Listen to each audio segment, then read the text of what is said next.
In this lesson, I'm going to give you a tour of the timeline. And to follow along, open up Working Files, open up the Photoshop PSD files, and then open up 0203 Timeline by double-clicking on it. This is the project we worked on in the previous lesson, so it will look familiar to you if you opened up that project. I'm going to show you the timeline here, and to do that, I'm going to expand the view a little bit by dragging this up, like so. There we go. There are the 5 tracks there. And I'm in the motion workspace. Just in case your workspace is not the motion workspace, you can go up here and choose motion from this list here. All right. This is the timeline down here. This is where you do all of your video editing. If this were typical video editing software, this would be called a track. Track 1, 2, 3, and 4. And down here would be an audio track. So video tracks up here and audio tracks down here. But here they're not really referred to as tracks. They're called groups or just individual clips here residing on the timeline. The timeline shows you the time where certain things are going to play. So if you go to the beginning of the timeline by dragging this little time insertion point, it's also called the playhead, sometimes called the current time indicator. If you bring that to the beginning of the project. And now I want to play through this project. I want to see how things play out over time like this. And there are a couple of ways to do that. You can scrub through it by just grabbing this little bug here, this little playhead, and pulling it through like that, dragging it through. You can see how it's going to play like that. There you go. You won't hear any audio when you scrub. It just plays video. If you want to play it in real time, you click on this little play button over here.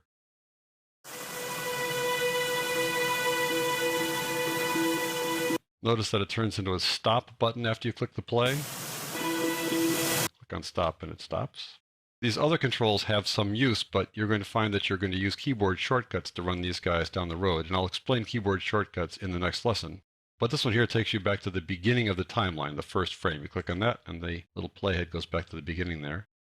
And these 2 buttons here, this one there and that one there, move you forward or backward 1 frame at a time. You click on that 1 frame at a time, like so.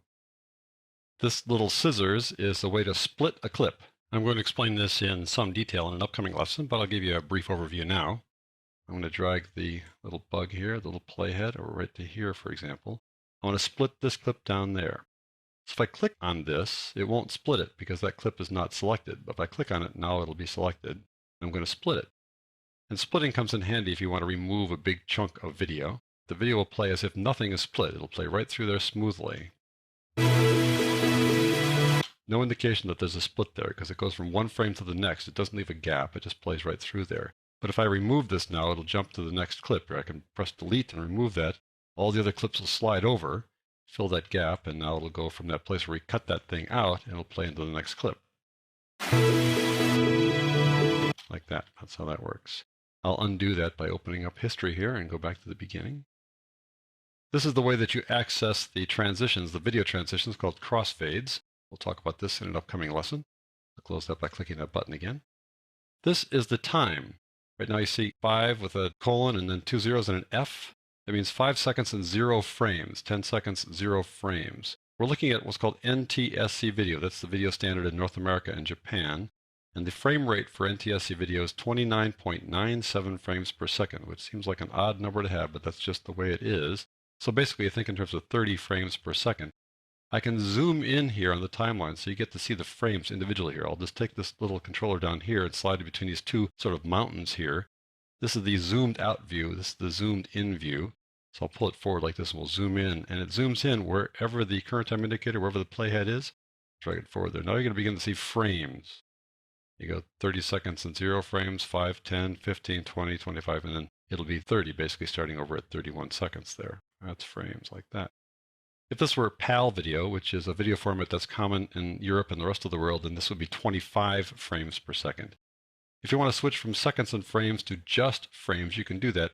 Not many people edit that way, but you can change it. You go down here where the number exists, or you see the time there. Hold on the Alt key in Windows or the Option key in Mac and just click. You see it changes the frames there. And if you were to calculate, let's say about 45 seconds times 30 frames per second, you're going to get something more than 1300 frames, which is right. We've got 1280 right at that point there. And if we zoomed in, we'd see the exact number of frames at the end there. I'm going to switch back now by going down here and Alt or Option clicking on it to switch back to just seconds and frames, which is the standard default way to do video editing.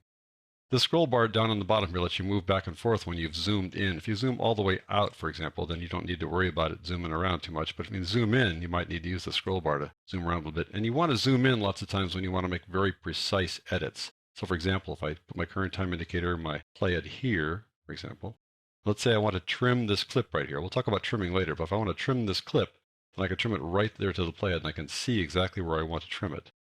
So I'll click on this clip to make it active, and then I can go over here and I can trim it to the left and edit precisely because I can zoom in on it and see the current time indicator, the playhead right there. And I can make a nice precise edit that way. I'll undo that by just going back to the opening set like that.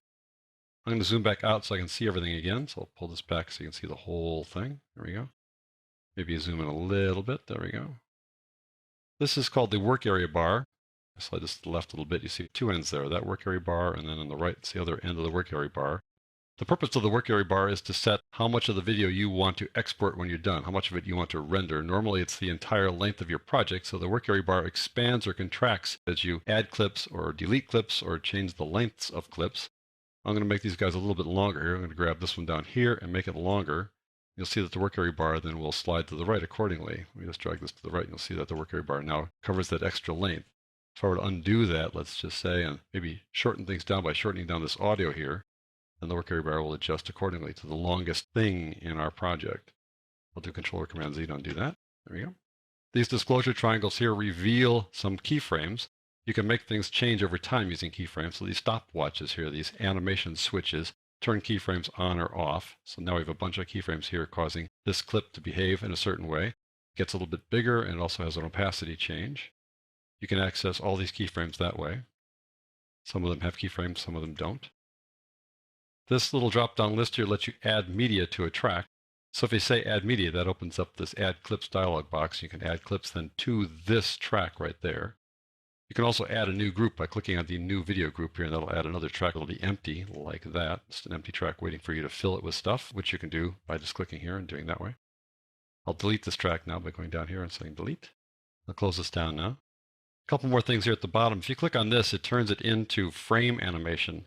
And it doesn't really work very well in video. It just takes the first frame of each clip and then makes that clip last for as long as these clips last. But it's just one frame, not something that you would likely do with video. And this little button opens up the render video dialog box, something we'll do toward the end of the course. So we'll just leave that alone for the time being. And that wraps up this overview of features you're going to find inside the timeline. In the next lesson, I'm going to explain some keyboard shortcuts that you can use to simplify and streamline some timeline tasks.